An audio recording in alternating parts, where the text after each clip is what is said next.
Hey guys, welcome back to the channel, and this is the Sonos Era 300, which I've been placing on speaker stands to be used as surround speakers. And which speaker stand? This is the Kanto SP26PL, and this is a really solid hi-fi speaker stands for bookshelves. Now, I've done a review on these before, and if you have not seen the review, maybe check out the video, and I'm going to be linking up here. Now, this stand is really rock solid and it's very heavy, and so heavy that I was so confident of placing speakers on top. Now, I've placed the Sonos 5s on this speaker stands before and accidentally knocked them over. Why? Because if you look at the plate itself, there is actually nowhere where you are able to secure the speakers. Now, there are no mounting holes on the Sonos 5 itself, but the Era 300 actually has two mounting holes.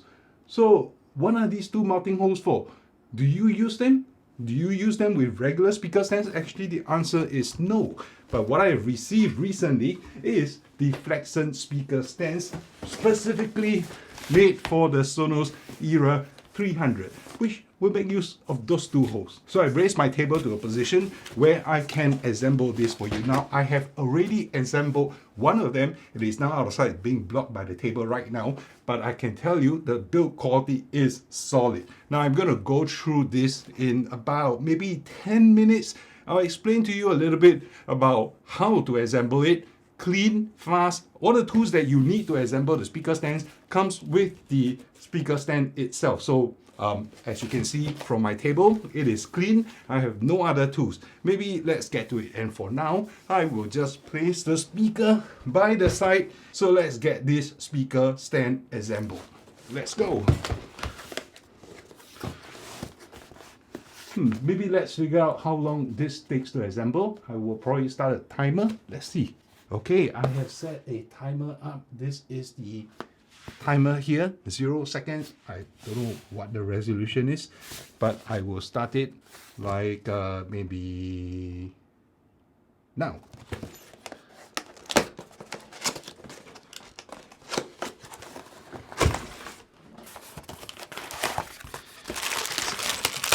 Okay, this is what I was mentioning. All the tools and the mounting hardware is included in the box right here. This is the base. There's this little piece of rubber, which maybe is silicone, I'm not sure. I'll explain what this is in just a little bit. Okay, this is the top plate, the mounting plate. And you have a set of instructions. Now, if you follow this video, you probably won't need the instructions. It is quite simple to assemble. Okay, now this is the core. This is the base of the speaker stand. One heavy piece of steel. Now, the finishing is great. It is not shiny. It is kind of matte. Well, maybe attracts a little bit of fingerprint, but not too bad, not too bad, okay? It will probably show up with a bit of dust. Now, there are a couple of screw threads at the bottom. There are 4 screw threads, and these are for either rubber studs, which are kind of small, or spike feet if you have carpeted floors. Okay, I'll just put that aside for a moment. And this is the stand. Now, the stand will raise your speakers 27 inches, just a little bit over 27 inches off the ground. Okay, let's put the box aside. We've got everything that we need. Okay, well, because I was talking, it took a bit of time. Now, this stand itself, if you look, one side is flat, 90 degrees, and the other side is kind of angled. So the angled side is for the top plate, right? This is the top plate for the speaker.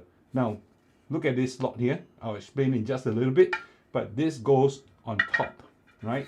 There's a little hook here for the power cable to run through, and that is facing the back. And this wire, what do you call that? Channel here, the cable channel, is also facing the back. Now, the channel itself actually is very, very deep. I'm not sure how to show you without the lighting, but yeah, here you go, right? So you can squeeze all the cables as long as it fits into this. So that's something that you want to take care of, okay? Now, so like I said, the one angle is at the top. Why?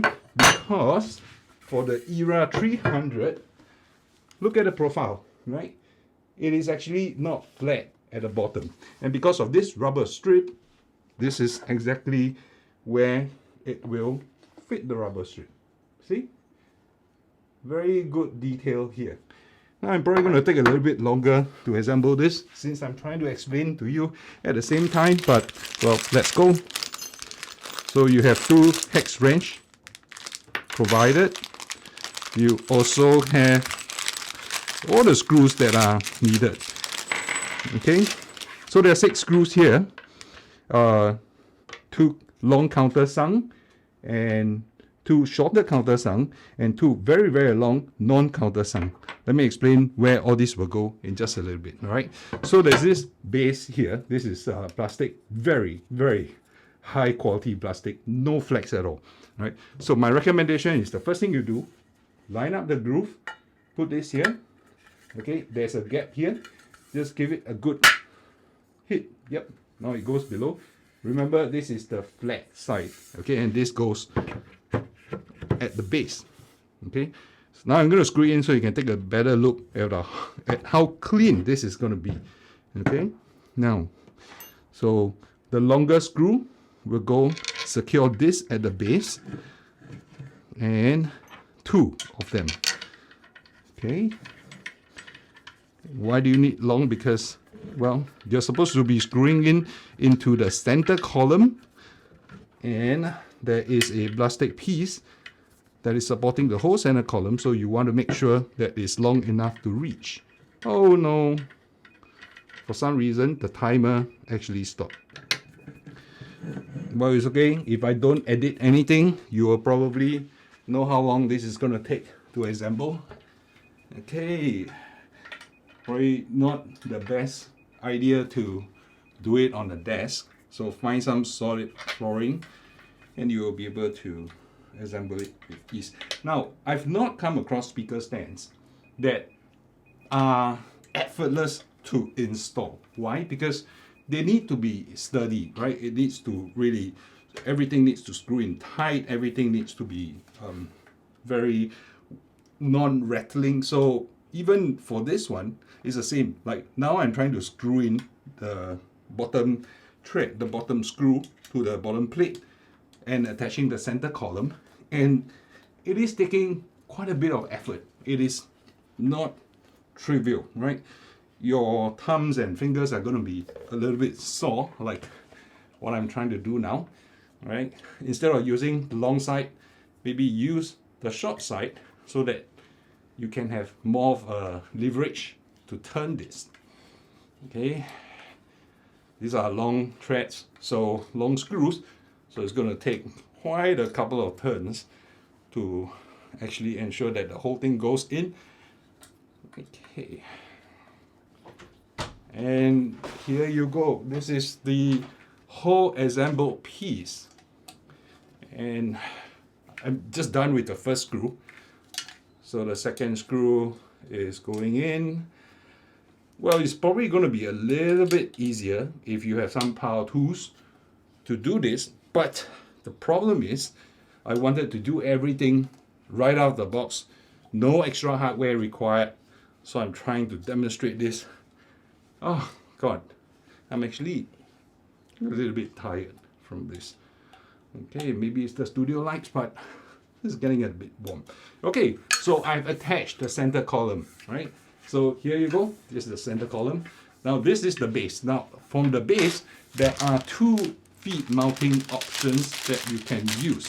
The first option is actually spiked feet. The second option is for hardwood floor.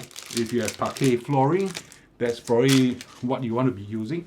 So the spiked feet, this is how it looks like, right? Sharp. So it goes on carpet, only for use on carpet. And these are the small rubber, what do you call that? Rubber tip, right? And there's a hole here which you can then adjust for height, depending on whether there's some degree of wobble or not. Now this room is carpeted, so I'm going to be using the spiked feet. And spiked feet, usually you don't need much adjustment because usually it will just stand quite steadily anyway. Okay, I'm just gonna put this in. Now, it comes, the whole kit, there ought to be a wrench, a hex wrench, right? Which was in the other package, but it doesn't seem to be in this package. Maybe I threw away the box. Let me just show it to you. So this is the wrench, right? This is the hex wrench, which you can then tighten this part here, right? So once you put it in, give it just less than 1/8 of a twist, maybe 1/16 of a turn, all right, to tighten everything up. Now, after I'm done with this, I'm not about to put this whole stand on a tabletop because it's going to mark the tabletop. But just to give you an idea, this is how it looks like, right? There's quite a bit of clearance, almost an inch off the floor, and that's where your cabling can go to. And now I'm going to be attaching the top plate. Now this top plate here is interesting, right? So remember the cable channel? This is the rear of the speaker. And here with the hook, it should also face the rear, all right? So just align this up. Okay, now which side is top and which is bottom? The part with the soft padding material versus the bare steel. Bare steel is bottom, soft padding material where it contacts the speaker, that's the top. Okay, so find the other two longer countersunk screws and put it on. All right, there are two holes at the top, so just here, and this is how it goes. Why countersunk? So it doesn't scratch your speaker. Okay, so let's put it on. Again, this might take some effort. You will start off easy, and as you tighten up, it will get a little bit tighter. And let's go, let's go. Okay, this is actually easier than the screws at the bottom. I'm also going to talk about how the speaker stand sounds, right? Not so much how the speakers sound when they're on this speaker stand, because I haven't gone to that part of the testing. I might do that test at some point in time, but speaker stands, the column produces sound. Now, when you put a speaker on a speaker stand, right, the speaker is producing vibrations, and the vibrations will transmit to the column, right? Listen to this. There's some kind of reverberation, right? But I'm holding onto the column. Now, if my hand's off the column, you can hear a ring, right? But for some reason, this thin column here, listen to this, is not so ringy, right? The metallic sound is kind of off. So actually, I'm done. This is the entire speaker stand fully assembled. It didn't take very long. Now the timer went off. I don't know why, but it didn't take very long. Now, then you mount the speaker. But before you mount the speaker, I'm going to recommend one thing. This is the power cable that comes with the Era 300. You're going to run it from the bottom first. So this is the bottom. Okay. Run this through. Pull it up through the hole here, all the way to the top. Now this is hook. Ow! The spike got me. So this hook is for securing. Now, how am I going to do this? Okay, I think the best way is for me to mount the speakers. Now there are these two screw threads here, and this is what the last two countersunk screws are for. Now when you put it on top of the speakers, how am I going to show you? Okay, here, right? If you put it on top of the speakers, put the screws below, and it should be very, very secure. Now there's an alignment. You need to make sure that the rubber strip at the bottom of the Sonos Era 300 goes to the rear channel, the rear cutout on the speaker stand here, right? So it sits flush, nice and clean. And there you go. Let me see. Now the best way is, of course, if you go down and you try to align the speakers. Now once you are able to get the two screws in, for sure, you know that they are aligned. Okay, I'm gonna do it blind. Okay, I can't feel the hole. I've decided I'm not gonna do it blind. See you in a bit. Okay, I am back. It took about a minute to put 2 screws in. Now, that is now in. This is the whole speaker stand. Cable is not plugged in yet, but check it out. It's secured. No matter how you tilt it, it's secured. It won't fall off this time. Okay. So this is the power cable. Attach it to the rear of the Era 300. Go via the hook. Now this is the channel here, the cable channel. Push it in to the side. Push it in inside. Now this channel can accommodate a lot of cables, right? Because the whole internal, you can actually put cables. So if you are trying to route your 3.5 mm phono cables or trying to route your Ethernet cables, it will work. It will go into this channel. I would say that this speaker stand, because it's specific to the Era 300, if you want to do that, you probably need the the Ethernet dongle, right?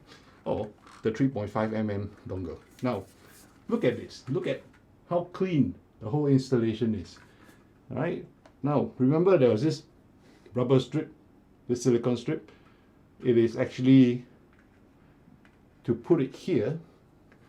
So once you press fit it in, okay, the cables are not going to run. They're not going to come out anytime soon. See here. Okay, very clean installation, right? So the only dangling part is here. This is where the power cable is.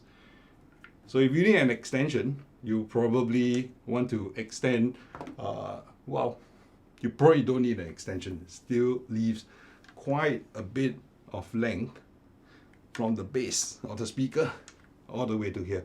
Oh, this is heavy. Okay, so there you go. This is the Sonos Era 300, custom made specially for the Era 300 speaker stands from Flexson. Very well made.